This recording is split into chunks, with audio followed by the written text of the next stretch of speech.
কিন্তু সেখানে আমাদের সরকারও বারবার বলেছে, সাবেক ফ্যাসিস্ট সরকার বারবার বলেছে আমাদের মধ্যে স্বামী স্ত্রীর সম্পর্ক। আমি চাই স্বামী স্ত্রীর সম্পর্কের আমাদের দরকার নাই। আপনারা যদি বন্ধু হিসেবে থাকতে চান বন্ধু হিসেবে থাকবেন। আমরা চাই ভারতের সাথে কোনো আপোষ হবে না। ওরা স্বাধীন দেশ, আমরা স্বাধীন দেশ। আমরা আমাদের পানির ন্যায্য হিস্সা পাই না। আমি আমার জন্ম থেকে দেখে আসছি, আমি জন্ম থেকে যদিও যখন থেকে বোঝা শিখেছি আমি তখন থেকে আওয়ামী লীগ সরকারই দেখি। আমি বারবার দেখে আসছি ভারতকে নিয়ে কিছু বলা যায় না, ভারতকে নিয়ে কিছু বললে পাকিস্তানে চলে যাও। আপনারা দেখেন আজকে এই যে স্বর্ণা দাস, তার ধর্মীয় পরিচয় কি? সে তো, তারা যাদেরকে সংখ্যালঘু বলে, সে তো ওই কমিউনিটি থেকেই বিলং করে। স্বর্ণা দাসের জায়গায় যদি স্বর্ণা খাতুন হইতো তাহলে কিন্তু এত কথা উঠতো না। ভারতীয় গণমাধ্যম এটা নিয়ে হচ্ছে কোনো মানে স্বর্ণা দাস হত্যা হয়েছে, দেখবেন যে ডাকাতি হচ্ছে বিভিন্ন জায়গায়, মন্দিরে ভাঙচুর হচ্ছে, এগুলো তাদের কাছে অনেক বড় কনসার্ন। কিন্তু তাদের দেশের যে হচ্ছে সীমান্তরক্ষী বাহিনী, যেই বাংলাদেশের যে সংখ্যালঘুদের উপর হামলা হলে তারা যেই কনসার্নটা দেখায়, একজন বাচ্চাকে মেরে ফেলেছে, এই কনসার্নটা তাদের কোথাও প্রকাশ পাবে না। তাদের যে মিডিয়াগুলো এত বছর ধরে কোনো একটা ইস্যু পেলেই বারবার বাংলাদেশকে সাম্প্রদায়িক আখ্যা দিয়ে বারবার বাংলাদেশের জনগণকে প্রশ্নবিদ্ধ করার চেষ্টা করেছে, বারবার ভারতের জনগণ, সাধারণ জনগণ, বাংলাদেশের সাধারণ জনগণের মধ্যে সম্পর্ক নষ্ট করার চেষ্টা করেছে। তারা স্বর্ণা দাসের সীমান্ত হত্যা নিয়ে কোনো কথা বলেনি। একইভাবে তারা এই পর্যন্ত, ভাই তো একটু আগেই একজন ভাই বললেন যে 1200 মানুষ হত্যা করেছে। এই 1200 মানুষ শুধু 1200 মানুষ না, এই 1200 মানুষ একটা স্বাধীন দেশের, একটা প্রতিবেশী দেশের মানুষ। প্রতিবেশী দেশের একজন এত 1200 মানুষকে, সংখ্যাটা মনে হয় যে 1200 খুব বেশি না, কিন্তু হিসাব করে দেখেন তো এই 1200 জনের মধ্যে একজন আপনার ফ্যামিলির কেউ। এই 1200 জন তার 1200টা ফ্যামিলিকে রিপ্রেজেন্ট করে, 1200টা ফ্যামিলি এই বাংলাদেশকে রিপ্রেজেন্ট করে। আর বাংলাদেশ রিপ্রেজেন্ট করে আমাদের মতো আপামর জনগণ যারা বর্ডারে গেলেই গুলি খায় তাদেরকে। তো আপনি দেখবেন যে হচ্ছে বাংলাদেশের একদম মানে বাণিজ্য নীতি থেকে শুরু করে যত পররাষ্ট্র নীতি, সব জায়গায় কেন যেন মনে হয় ভারতের এই যে আগ্রাসন, ভারতের আধিপত্য শেষ হচ্ছে না।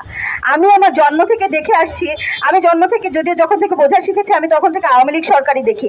আমি বারবার দেখে আসছি ভারতকে নিয়ে কিছু বলা যায় না, ভারতকে নিয়ে কিছু বললে পাকিস্তানে চলে যাও। ভারত আর পাকিস্তান আর বাংলাদেশ তিনটা আলাদা আলাদা দেশ, তিনটা আলাদা আলাদা স্বাধীন দেশ। আমি আমার প্রতিবেশী আমার উপর অত্যাচার করবে, আমি সেটা নিয়ে যখন প্রতিবাদ করতে যাব, আমাকে আরেকটা দেশে পাঠিয়ে দেওয়ার মতো যে অডাসিটি তারা দেখিয়েছে এত বছর যাবৎ, সেই অডাসিটি আসলে এই দেখিয়েছে কাদের মানে পাওয়ারে? আপনাদের কি মনে হয় ভারত একটা আধিপত্যবাদী শক্তি হিসাবে এই বাংলাদেশের উপর, বাংলাদেশের ফ্যাসিস্ট সরকারকে হাতে রেখে বারবার অত্যাচার নিপীড়ন চালিয়েছে, বারবার সীমান্ত হত্যা হয়েছে, এবং এটা নিয়ে আমরা বিচারও চাইতে পারিনি। আজকে আমি আমার বাক স্বাধীনতা ফিরে পেয়েছি জুলাই গণ অভ্যুত্থানের মধ্য দিয়ে। এই বাক স্বাধীনতা আবার যাতে হারিয়ে না যায়, আমি যেন আমার সীমান্তে আমার যাতে আর কোনো হত্যা না হয়, প্রত্যেকটা সীমান্ত হত্যার যাতে বিচার হয়, এই দাবিটা আমি আমার বাক স্বাধীনতা ফিরে পাওয়ার পরে সর্বপ্রথম সব থেকে স্ট্রংলি আমি জানাতে চাই। আমার অবস্থান, আমি বাংলাদেশের একজন সাধারণ নাগরিক, আমি বাংলাদেশের একজন স্বাধীন নাগরিক। আমার দেশের জনগণের উপর যদি কোনো আধিপত্যবাদী সরকার, যদি কোনো আধিপত্যবাদী দেশ আমাদের উপরে আবার যখন আধিপত্য বিস্তার করতে আসবে, তারা যেন দ্বিতীয়বার চিন্তা করে যে একটা স্বাধীন দেশের জনগণের উপরে, একটা স্বাধীন দেশের মানুষের উপরে একটা গুলি চালালে সেই পরিণাম কতটা ভয়াবহ হয়। আর এটা যদি আমরা জানাতে চাই, সর্বপ্রথম প্রয়োজন হবে বাংলাদেশের যে পররাষ্ট্র নীতি সেটাকে ঠিক করার। আমরা চাই ভারতের সাথে কোনো আপোষ হবে না। ওরা স্বাধীন দেশ, আমরা স্বাধীন দেশ। আমরা আমাদের পানির ন্যায্য হিস্সা পাই না। কেন পাই না? এত বছর যাবৎ, স্বাধীনতা পরবর্তী সময়ে 50 বছরের বেশি হয়ে গেছে, এখন আমরা কেন পানির, আমাদের যে আমাদের যে পানির যে বন্টন, সুষ্ঠু বন্টন, এটা আমরা পাইনি। দেখবেন যে হচ্ছে বর্ষাকালে বন্যা হয়ে যায়, আমরা ডুবে যাই। এই যে এখনো বন্যা চলছে, এগুলো কেন হয়? আমরা এখনো পর্যন্ত আমাদের পানির ন্যায্য হিস্সা পাই না। আমাদের দেশের ভিতর দিয়ে ভারত হচ্ছে রেল ট্রানজিট নেয়, কিন্তু আমাদের দেশ থেকে রপ্তানি করতে গেলে বারবার তারা হচ্ছে বিরাট অঙ্কের ট্যাক্স বসায়। হওয়ার কথা ছিল প্রতিবেশী দেশের মধ্যে ইকুয়াল সম্পর্ক, কিন্তু সেখানে আমাদের সরকারও বারবার বলেছে, সাবেক ফ্যাসিস্ট সরকার বারবার বলেছে আমাদের মধ্যে স্বামী স্ত্রীর সম্পর্ক। যে স্বামী স্ত্রীর সম্পর্কে, এই উপমহাদেশের স্বামী স্ত্রীর সম্পর্কের মতো পুরুষতান্ত্রিকতা চলেছে। ভারত স্বামী সেজেছে, আমরা স্ত্রী সেজেছিলাম, এবং আমাদের উপরে ওই যে স্বামীর যে চিরাচরিত যে হচ্ছে যে অভ্যাসটা, অত্যাচার চালিয়ে যাওয়া, কিন্তু তুমি কথা বলতে পারবে না, ঠিক সেটাই হয়েছে আমাদের সাথে।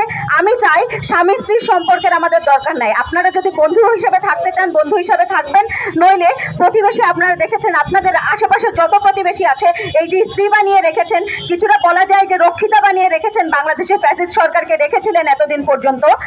আমরা চাই যে আমাদেরকে আসলে আপনাদের আর ওরকম ভাবার কোনো দরকার নেই। জুলাই গণঅভ্যুত্থান হয়েছে, শুধু ভাববেন না যে হাসিনা সরকারের পতন হয়েছে। যত আধিপত্যবাদী শক্তি ছিল সব শক্তির পতন হবে এবং এটা আমরা নিশ্চিত করে ছাড়বো ইনশাল্লাহ।